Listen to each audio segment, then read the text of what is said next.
Oi pessoal, tudo bem?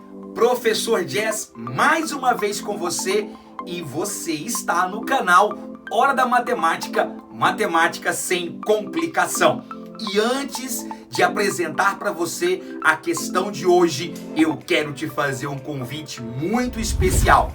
Inscreva-se em nosso canal e clique no sininho de notificação para não perder nenhuma novidade do que acontece aqui em nosso canal. Soluções de exercícios, revisões teóricas e uma resenha top das galáxias. Eu espero que você goste de nosso conteúdo e para isso já vou pedir o seu joinha e nos ajude a continuar a fazer este trabalho educacional para todos aqueles que amam a matemática.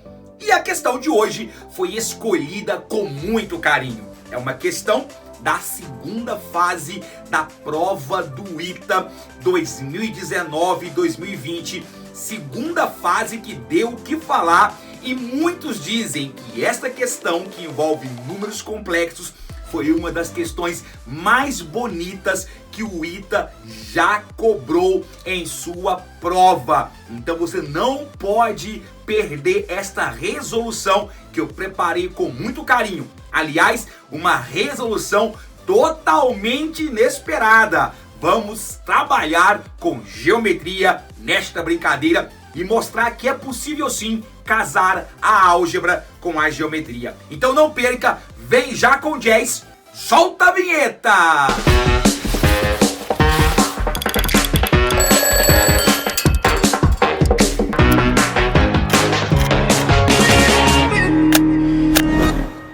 Pessoal, então a questão preparada para vocês é essa aí, questão 7 da segunda fase do ITA, e ela diz o seguinte: seja H o hexágono no plano de Argand-Gauss, cujos vértices são raízes do polinômio p de x, igual a x menos raiz de 3 elevado à sexta mais 64.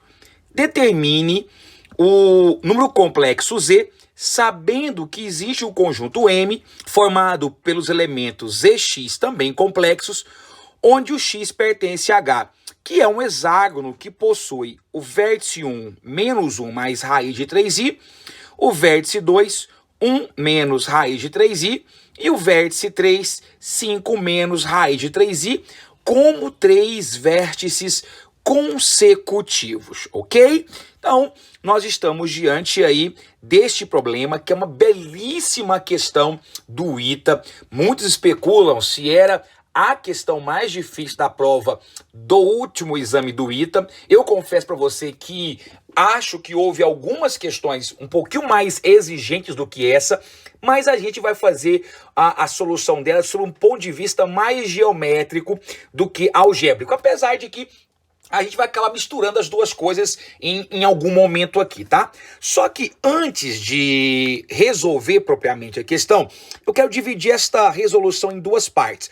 Você pode acelerar o vídeo para a parte direta da resolução, caso você não queira ver esta parte agora. Pode aumentar a velocidade de reprodução, mas eu acho importante você relembrar comigo a interpretação do produto de qualquer coisa por um número complexo, tá bom? Então, antes de qualquer coisa, eu queria fazer aqui uma espécie de embasamento teórico para você entender direitinho qual é a lógica da solução que eu vou propor para você. Quando a gente fala em um número complexo da forma Z igual a AB, né? Nós temos números complexos desta forma.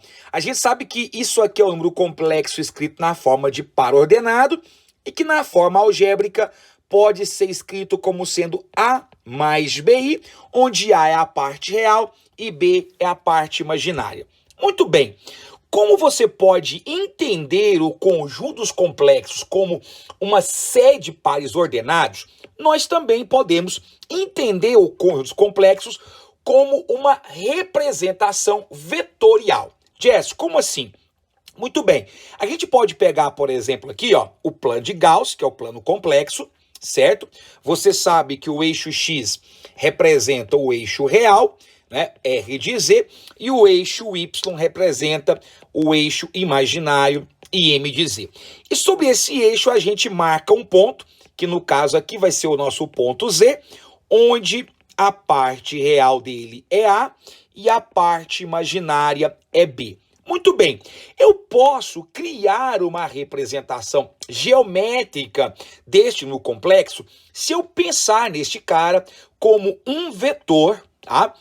Um vetor com a origem, na origem do plano cartesiano, né? A origem do vetor na origem do plano cartesiano e a sua extremidade representado por uma setinha nesta bolinha que nós chamamos de afixo, tá bom? Afixo. Então eu gosto bastante da ideia geométrica e vetorial por considerá-la bem intuitiva, de que o número complexo pode ter uma interpretação vetorial ou uma interpretação de vetor. Se eu imaginar que isso aqui é um vetorzinho U, por exemplo, tá? Um vetorzinho U, que tem a sua origem, né, o seu começo aqui na origem do plano cartesiano e a sua extremidade aqui, ó, no afixo do número complexo AB.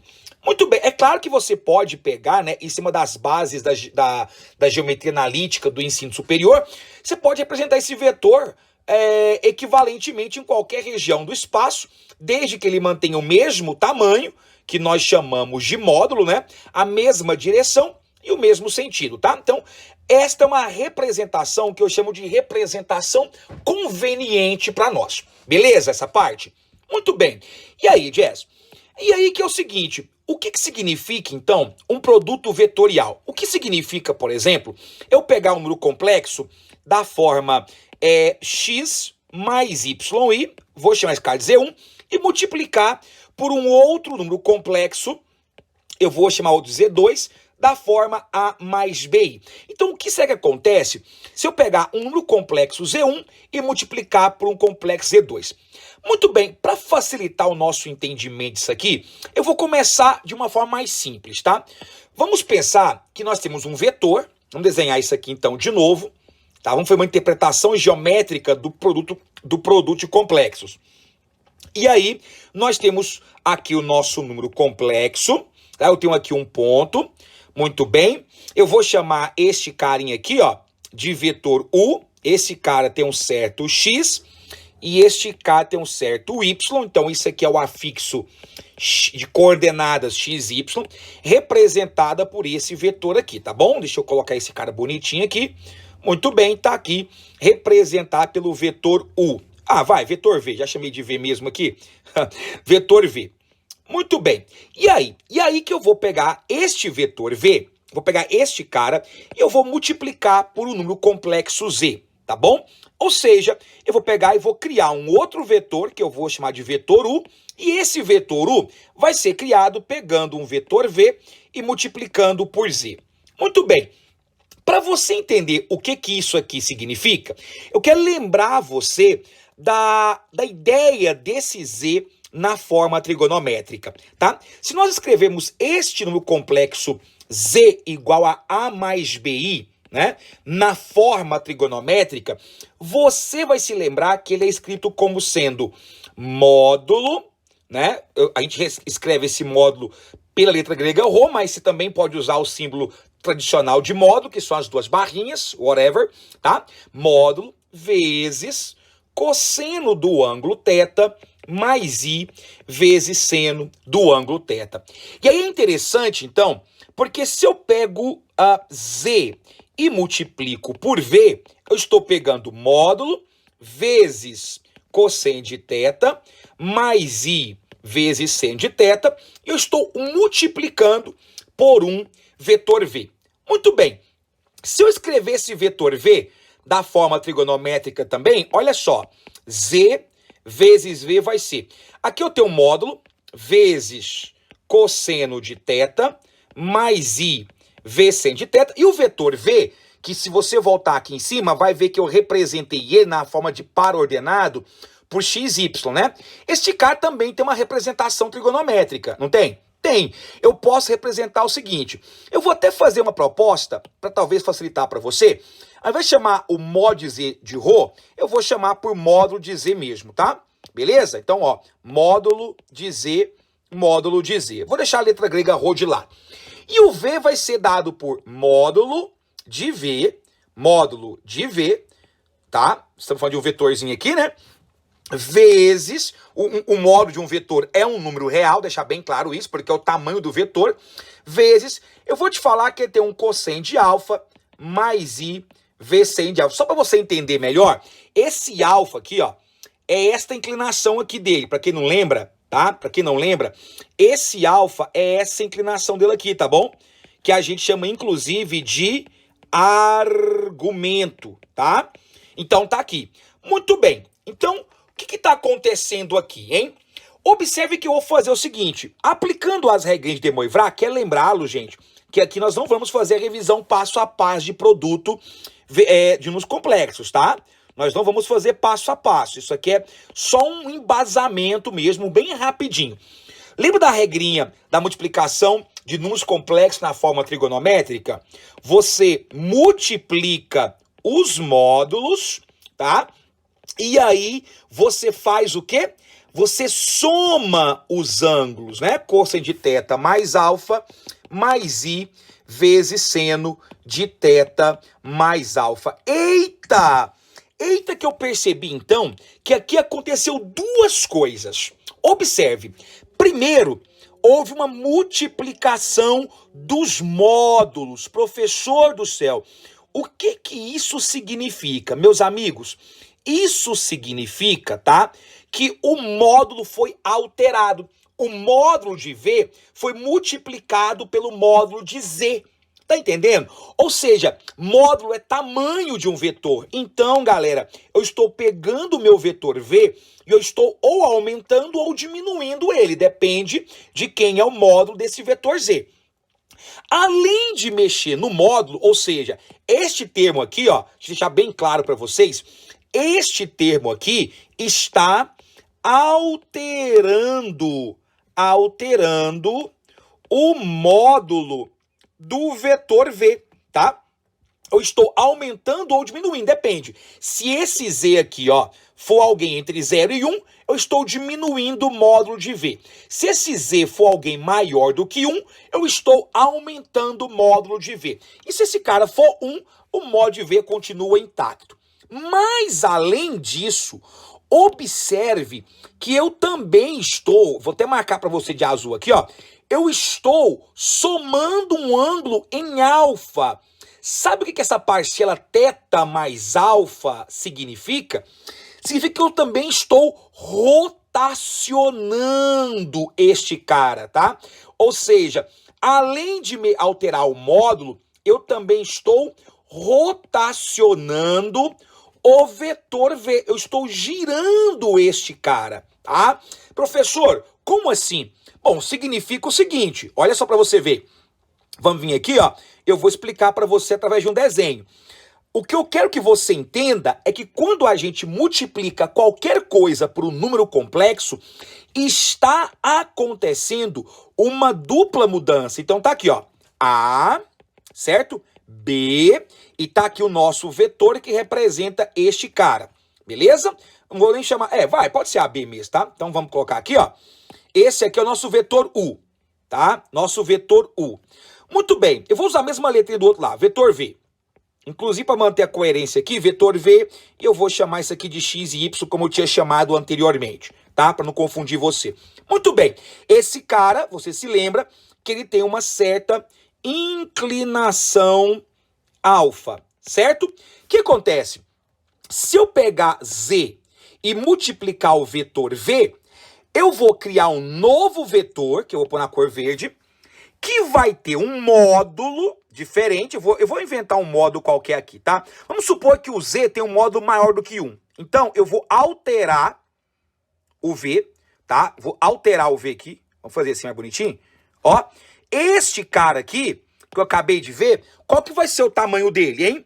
Vai ser o módulo de V, né? Vai ser o tamanho do módulo de V multiplicado pelo módulo de Z. Por exemplo, se o tamanho disso aqui, ó, era 2. Imagina que esse tamanho aqui, ó, do módulo de V era 2. E o módulo de Z era 4. Então, quando eu faço 4 vezes 2, isso aqui vai dar 8, ou seja, eu estou quadruplicando o tamanho, tá? Então, se eu pegar este cara aqui, ó, essa distância, o módulo de V, e multiplicar por 2, se o módulo de Z for 2, eu estou dobrando o tamanho. Se o módulo de V for meio, eu vou reduzir esse vetor pela metade. Beleza? Tudo bem até aqui? Além disso, galera, você pode ver que eu girei ele um pouquinho, né? Jazz, é mesmo, eu percebi, você nem falou nada. Pois é, mas eu girei. Girei quanto, professor? Girei um ângulo θ aqui, ó. Tá vendo? Eu girei um ângulo θ. Por isso que ele veio aqui para trás. Ah, Jazz, entendi. Então, galera, resumindo esse embasamento teórico, o que eu quero que você saiba é que sempre que a gente multiplica um número complexo, um vetor, um segmento qualquer, por um número complexo Z, acontece dois movimentos. Quais são os dois movimentos? Eu altero o módulo, este módulo pode aumentar ou pode diminuir, e além disso ocorre uma rotação, beleza? Gente, isso é uma transformação matemática, tá? Uma transformação matemática ela é definida como uma das definições, das várias definições de transformações em matemática, é justamente essa: um movimento ou uma operação que pega um elemento geométrico, transforma em outro, mantendo algumas propriedades. Então, esta transformação é chamada de roto-homotetia, tá? Roto-homotetia em matemática. Aqui no canal Hora da Matemática, a gente vai ter um curso especial para turmas ITA IME de números complexos, lançamento muito em breve, você não pode perder. Muito bem, então tá aqui. Este é o nosso embasamento teórico, beleza? Resumindo então, quando a gente pega um cara e multiplica por Z, o que acontece são dois movimentos. Fala quais são? Vamos lá comigo? Primeiro, ocorre uma dilatação ou contração do módulo do vetor, beleza? E a segunda coisa que acontece é uma rotação, beleza? Ótimo. Então, com isso em mente, bora aqui agora para a resolução do exercício. Então, galera, basicamente, aqui nesse exercício do item, então, nós temos que destacar algumas coisas importantes. Primeiro, quem que é o nosso H? Ele fala que H é o hexágono plano de Argand-Gauss, cujos vértices são as raízes do polinômio P de x igual a x menos raiz quadrada de 3 à sexta mais 64. Aqui é interessante que eu queria pensar com você o seguinte. Vamos imaginar que o meu polinômio fosse assim, tá? P de x igual a x à sexta mais 64. Se o meu polinômio fosse assim, e eu extraísse as raízes sextas, presta atenção, extraísse as raízes sextas, nós estamos falando de um complexo, nós teríamos 6 raízes. Guarda essa informação. Nós teríamos 6 raízes. Uma propriedade muito legal que eu adoro em complexo, nós não vamos mostrar isso aqui, diz assim, ó, que as raízes de um polinômio real, as raízes complexas, tá, galerinha? As raízes complexas de um polinômio real. O que é um polinômio real? É um polinômio cujos coeficientes são números reais, tá? Vão formar no plano de Argand-Gauss, formam, vírgula, no plano de Argand-Gauss, formam no plano de Argand-Gauss um polígono regular. Um polígono regular. Professor, como assim? Por exemplo, se você pegar um polinômio terceiro grau com esta carinha aqui, ó, P de x igual a x ao cubo menos, sei lá, 5. Esse cara vai ter 3 raízes, certo? Certo, Jess. Se tem 3 raízes, no plano cartesiano, nós teremos, sei lá, 3 pontinhos. Se nós ligarmos esses 3 pontos, tá? Se nós pegarmos e ligarmos esses 3 pontos, que é bem porcalhão, tá? A figura que vai aparecer será de um triângulo equilátero. Ah, Jess, mas se aqui fosse, por exemplo... Opa, apaguei demais, né? Se aqui fosse, por exemplo, x à quarta, aí nós teríamos 4 4 raízes, e essas 4 raízes formariam um quadrado, tá? Que é um quadrilátero regular, tá bom?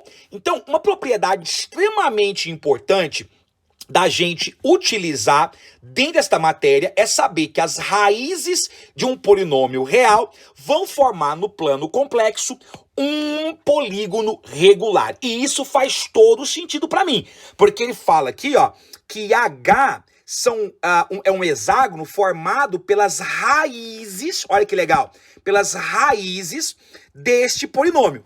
Só tem um detalhe, compara este polinômio que eu escrevi aqui para você e esse que está aqui enunciado. Você percebeu uma diferença crucial, não percebeu? Percebi, Jess, qual foi? É que aqui, ó, neste cara aqui, não tem ninguém com X elevado à sexta, percebeu? Não tem ninguém acompanhando. Eu fiz isso de propósito. Por quê, Jess? Porque, galerinha, quando o nosso polinômio tem esta carinha, isso aqui, simetricamente falando, é um hexágono que tem centro na origem do plano complexo, tá? Eu vou falar de R2, tá bom? Vou abreviar. Então, por exemplo, x à sexta mais 34 vai formar um hexágono que tem a sua origem lá no plano, que tem o seu centro na origem do plano cartesiano, ou no nosso caso aqui o plano complexo. Jess, como é que você pode afirmar isso? Porque eu não tenho nenhum outro termo dos coeficientes. Eu não tenho x à quinta, eu não tenho x à quarta, não tenho x ao cubo, não tenho x ao quadrado, não tenho x. Quando o único coeficiente que você tem é o coeficiente dominante e o termo independente, olha que massa, velho, vou repetir. Quando o seu polinômio tem apenas o coeficiente dominante, que é o cara que acompanha o grau, e o termo independente, que no caso é 64, o seu polígono estará centrado na origem do plano cartesiano. Então, se o meu polinômio fosse assim, eu teria um hexágono, deixa eu até escrever esse cara aqui para você, deixa eu inserir aqui uma imagem de um hexágono, tá? Isso, ó. Eu teria um hexágono, eu vou até fazer esse cara aqui menorzinho para você, e esse hexágono estaria com o centro dele, vou marcar o centro mais ou menos, galerinha, não quer dizer que esse é o hexágono do exercício, a figura é meramente ilustrativa, tá? Mas eu teria um hexágono cujo centro dele, tá? O centro dele, vamos fazer esse centro direito aqui, né? Coincidiria com a origem do plano cartesiano, tá bom? Beleza? Isso aqui, então, seria, por exemplo, P de x igual a x à sexta mais 64, é mais ou menos, deixa eu ver, mais 64, e aí eu teria, então, isso aqui, ó, esses vértices seriam as raízes desse polinômio. Repito, galerinha, não quer dizer que ele está assim, imagem meramente ilustrativa, muito provavelmente ele não estará, tá bom? Beleza? Só que olha que coisa, mano, quando eu olho lá pro exercício que eu tenho, eu percebo que ele veio aqui na minha raiz e colocou um menos raiz de 3 junto com o x. Sabe o que aconteceu aqui agora? Presta atenção. O que aconteceu aqui foi que eu peguei este polinômio, vamos esquecer esse polinômiozinho aqui, eu peguei esse polinômio aí, ó, desculpa, esta figura que tinha centro na origem, e quando eu somei um menos raiz de 3 nesse x, o gráfico se desloca, um doce de aprovação para quem lembrar qual é o deslocamento associado ao cara que nós temos, ao cara que se soma no eixo x. Quem lembra qual é o sentido do deslocamento do cara quando da figura, do gráfico, né? Do gráfico, da figura, quando eu somo alguém no x. Lembra? Vertical, horizontal. Ganhou quem disse que acontece um deslocamento. Acontece um deslocamento horizontal. Aí eu te pergunto, beleza, só que desloca para a direita ou para a esquerda? Quem lembra? Desloca para onde? Aí, alguém desavisado fala assim, alguém que não frequenta o canal Hora da Matemática, vai falar assim, Jess, desloca para a esquerda, porque menos raiz de 3 vai andar para o lado negativo. Mas você está redondamente enganado, meu brother. Você vai andar para o lado positivo. Lembra disso? Não lembra? Anote. Se quem está somando com a minha variável for alguém positivo, gráfico desloca para a esquerda. Se quem está somando com alguém da minha variável for negativo, gráfico desloca para a direita. Gente, sabe o que isso significa? Eu vou te contar então. Que este centro que estava aqui no 0, 0, ele é deslocado raiz de 3 para a esquerda. Não, Jess, tá brincando. É sério, mano. Então eu vou até apagar aqui, ó. Eu vou vir aqui e vou apagar e vou te falar o seguinte, então. Que o meu centro aqui, ó, vai estar deslocado. Gente, repito, que eu quero deixar isso aqui bem claro para vocês. Isso aqui é fruto da minha imaginação, esse hexágono retinho assim, tá? O fato é que este cara, ele vai deslocar, deixa eu desenhar esse negócio aqui para você, mudar a cor aqui, ó.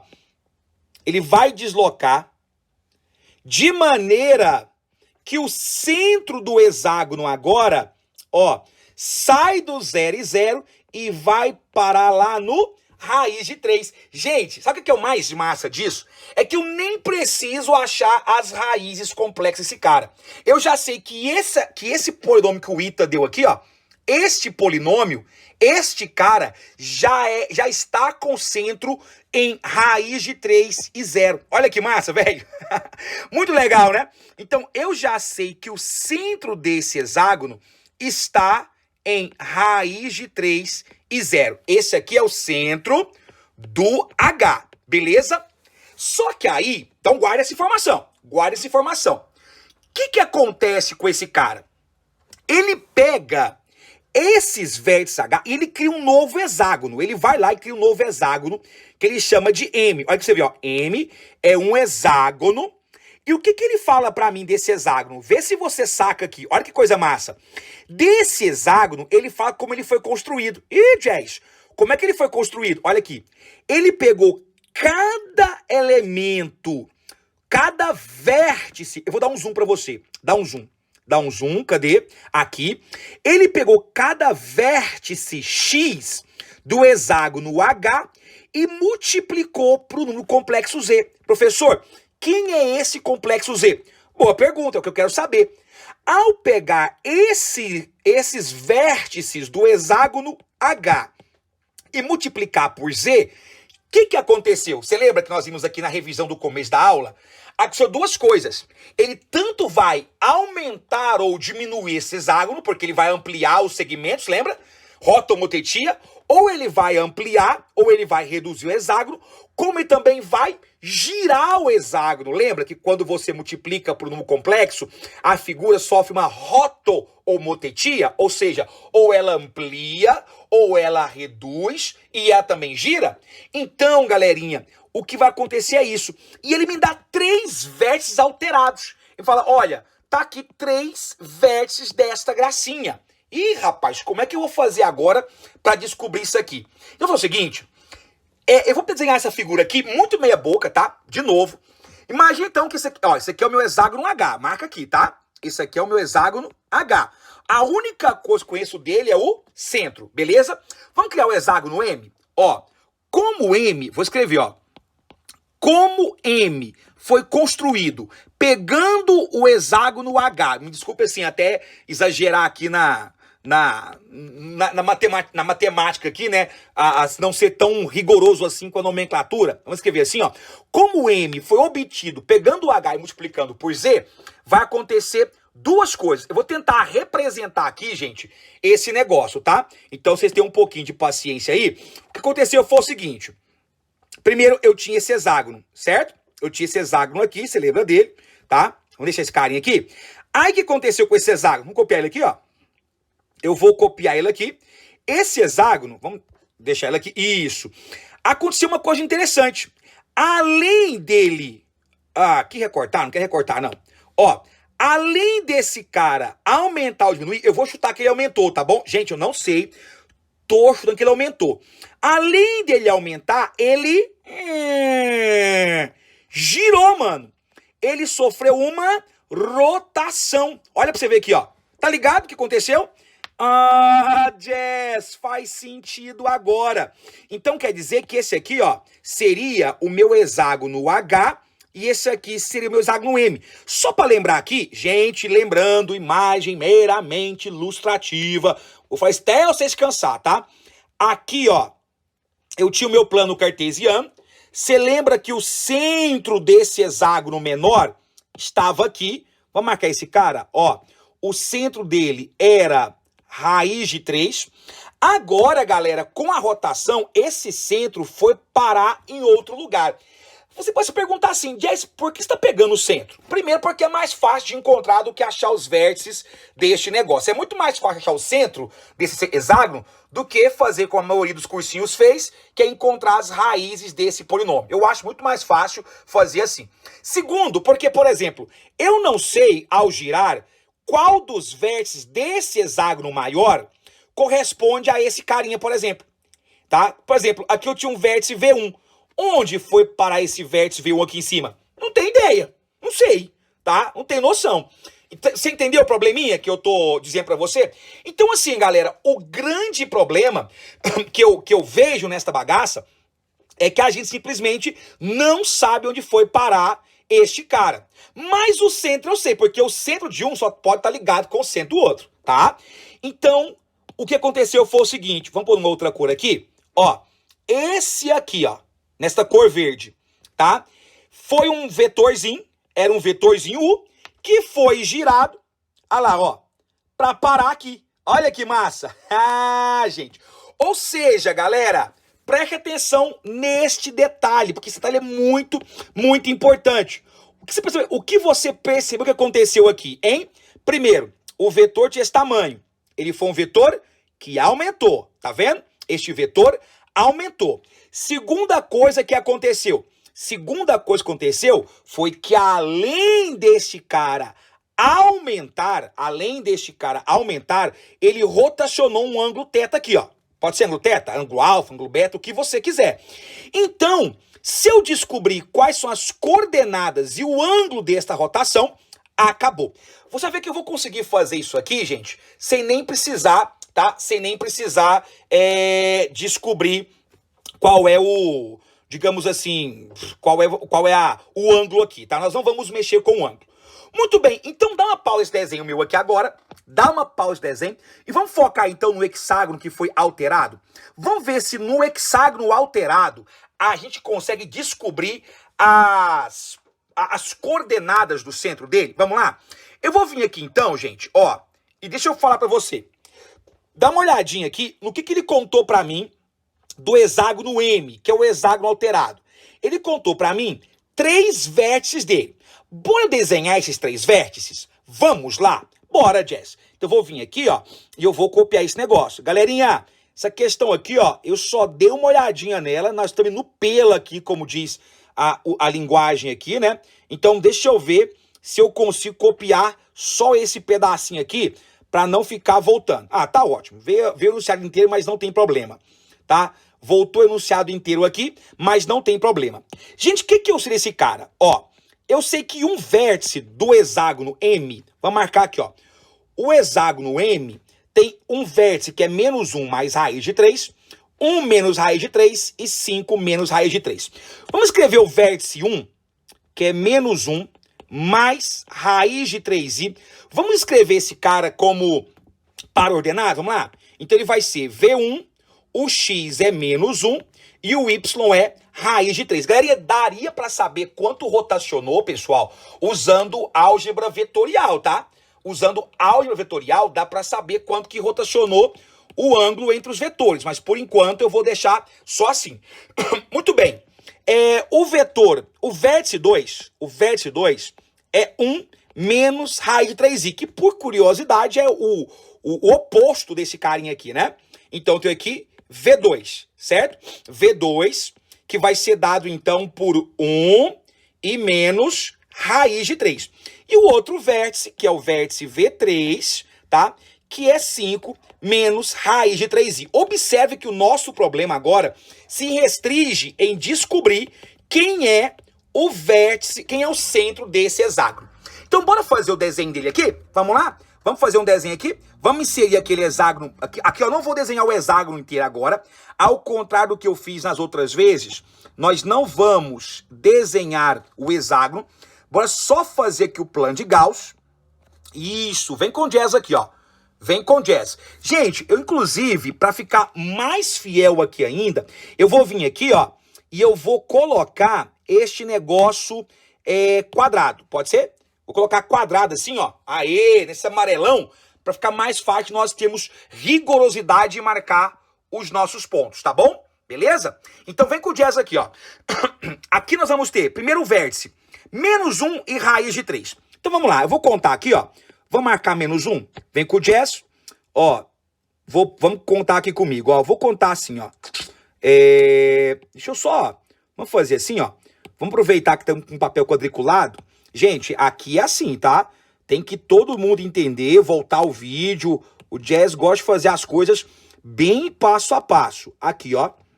Vou vir aqui. Perfeito, tá? De cá também, ó. Bora fazer aqui. Isso. Um vértice nosso, então, vai ser menos 1 e raiz de 3. Então, eu vou contar, ó. 1, 2, 3, 4, 5, tá? Este cara aqui, então, vai ser o nosso menos 1. Vou contar grande assim para ficar pequeno demais, tá? Raiz de 3 é 1,7 mais ou menos, né? Então, raiz de 3 eu vou contar 1, 2, 3, 4, 5, 6, 7. Tá certo? Beleza? Então, aqui vai ser a raiz de 3. Então, o nosso ponto vai estar aqui. Beleza? Ótimo. Muito bem. Esse aqui vai ser o nosso ponto. O outro ponto é diametralmente oposto a ele, que no caso é 1 e raiz de 3. Então conta comigo, ó.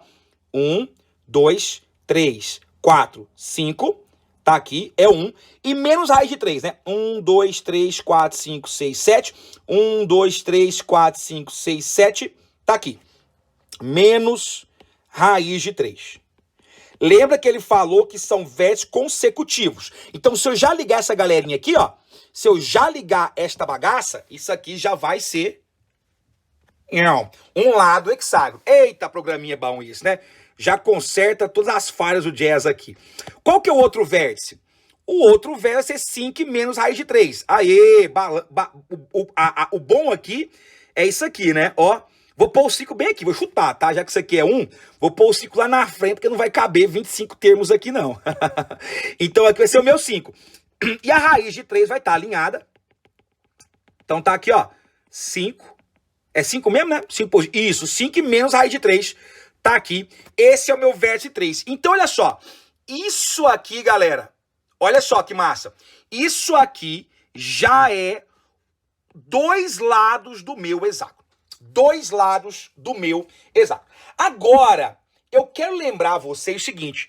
Nós temos uma propriedade muito legal que diz que todo hexágono pode ser fatiado em... Vou até desenhar aqui para você, ó. Pode ser fatiado em... a partir do seu centro, desculpa, a partir do seu centro, em triângulos equiláteros. Lembra disso? Hã? Lembra ou não lembra? Deixa eu fazer isso aqui bonitinho aqui para vocês, ó. Porque senão não vai ficar legal, né? Vamos juntar aqui. Vamos juntar aqui. Pronto, ó. Então... todos esses triângulos são equiláteros. Então, veja só que interessante. Eu preciso construir... se eu descobrir qual é o triângulo equilátero aqui que eu consigo formar, sei lá, vou falar que o meu centro tá por aqui, pode ser? Ó, eu tenho um centro por aqui. Não sei onde está exatamente, não, mas eu sei que eu preciso criar um triângulo equilátero. Olha que massa aqui, ó. Qual que é os lados serão lados desse triângulo, certo? Então, eu vou montar esse triângulo de alguma forma aqui. Sei lá, vamos chutar que tá aqui, ó. Tá? Então, tá aqui. No meu caso aqui vai estar alinhado, mas vamos ver que vai dar alinhado mesmo? Vamos ver? Olha aqui pra você ver. Ó, se você observar, qual é o tamanho desse lado aqui? Ih, já sei não, sabe? Só você aplicar Pitágoras aqui, se você quiser, ó. Se isso aqui é 1... tá? Isso aqui, aliás, desculpa, isso aqui é raiz de 3 e isso aqui é 1, automaticamente isso aqui vai dar 2, não é verdade? Você concorda comigo? Se aplicar Pitágoras, é ou não é? Isso aqui dá 2, né? Então, este tamanho aqui é 2 e este tamanho aqui também é 2. É só você aplicar Pitágoras. Então, tem que valer 4.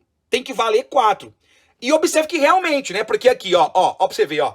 De 1 até 5, tem que valer 4. Muito bem. Então, se isso aqui vale 4, a linha que liga aqui com o centro também tem que valer 4. É ou não é? Também tem que valer 4. Então, vamos ver. Então, eu vou fazer aqui, ó. Eu vou te falar que essa linha aqui, então, tem que valer 2. E aqui tem que valer 2. Agora, ó, olha que massa isso aqui, ó. Isso aqui já tá alinhado, mano. Porque realmente isso aqui já é 2, ó. Esse pedacinho aqui, ó. Olha que loucura. Este pedacinho aqui, deixa eu desenhar pra você. Isso aqui, ó, realmente vale 2, né? Porque isso aqui é a raiz de 3. Olha aqui. Isso aqui é a raiz de 3, certo? Concorda comigo? Em termos de módulo, claro que é a raiz de 3. Então, para que isso aqui venha valer 2, se aqui é raiz de 3, aqui tem que valer 1 também, né? Aliás, aqui vale 1, ó. Opa, velho, aqui vale 1. Então, fechou, simetricamente falando. E aí, Jess? E aí que é o seguinte, olha que coincidência, com esta brincadeira, eu percebo que realmente o centro aqui, ó, tá alinhadinho aqui em cima. Você concorda comigo? Olha aqui pra você ver, ó. Deixa eu fechar aqui pra você ver. Ó, tem que medir 4 aqui, ó. Vê se você concorda comigo. Tem que medir, cadê o meu pointer? Tá aqui, ó. Tem que medir 4 aqui, tem que medir 4 aqui, não tem? Tem, professor? Tem que medir 4 aqui. Por quê? Porque tem que ser triângulo equilátero. Isso aqui é o centro do hexágono. O triângulo aqui tem que ser um triângulo equilátero. Então, se eu ligar essa galerinha aqui, ó, tudo aqui tem que medir 4. Deixa eu só fazer aqui, ligando. Tudo aqui tem que medir 4. No meu caso aqui ficou bem porcalhão, né, gente? Meu quadro aqui, mas tudo bem. E será que isso aqui tá certo? Olha só. Se daqui até aqui é 4, daqui até aqui, ó, também vai ser 4. Você vai perceber que realmente eles vão estar alinhados. Gente, isso é até uma consequência desse vértice ser oposto a esse, né?